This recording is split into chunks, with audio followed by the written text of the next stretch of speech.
خوست کې د ځوانانو هغه غوښتنه د پلي کېدو په حال کې ده چې د تفریح لپاره یې د کومې ځمکې سمسورتیا غوښته. دغه د خوست ښار په لویدیځه برخه کې د ځوانانو تفریحي غونډۍ ده. دلته یې د نیالګیو لپاره د ګوډیو، د سیلانیانو لپاره د ناستې ځایونه او د دوی لپاره د سړکونو جوړولو چارې د ښاروالۍ له لوري په بشپړېدو دي.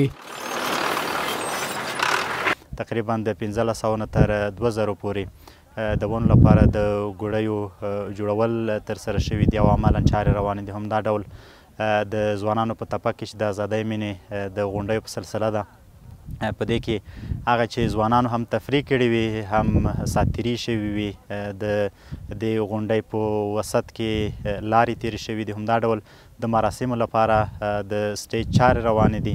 نو انشاءالله زرغون خوست چې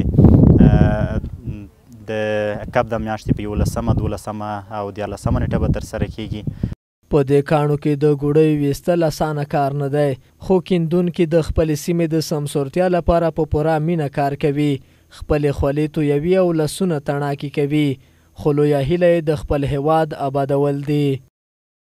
خوشحال یو موږ ونې اباد هغه وطن آباد کړو، ونې ولګېږي، ګوډي ووایو، مزدوري وکړو، وطن جوړ شي، خوند به وکړي.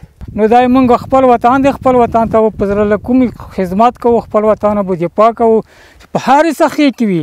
مګر دا ګوډي جوړو، وطن ابادېږي، بل به ویر شي په سرحد کې به وي، بل به ویر شي په دکان کې به وي. دا مشترک کور، د مشترک کور ته به خدمت کوو. دا زرغون خوست لپاره د نلګۍ لپاره باید چې د ځوانانو ټول هغه شي ټول چې موږ سره په داسې کې شرکت وکړي، موږ به مننه کوو، موږ به شاباسایه ورته باید چې دا خدمت دوی موږ سره مخکې شي، موږ سره د زرغون په خوست کې دغه نیالګي کېنوي. خوست ښاروالۍ ریاست مسؤلین له خوستیو ولسونو غواړي چې د زرغون خوست کلتوري میله کې د ورسره برخه واخلي.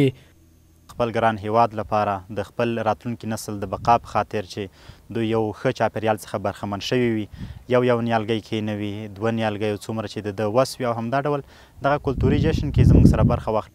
یاد دې وي چې د خوست ښاروالۍ له لوري هر کال د زرغون خوست کلتوري جشن د پسرلي په راتګ سره ترسره کیږي چې سږ کال یې د 8م پړاو لپاره پوره چمتووالی نیول شوی.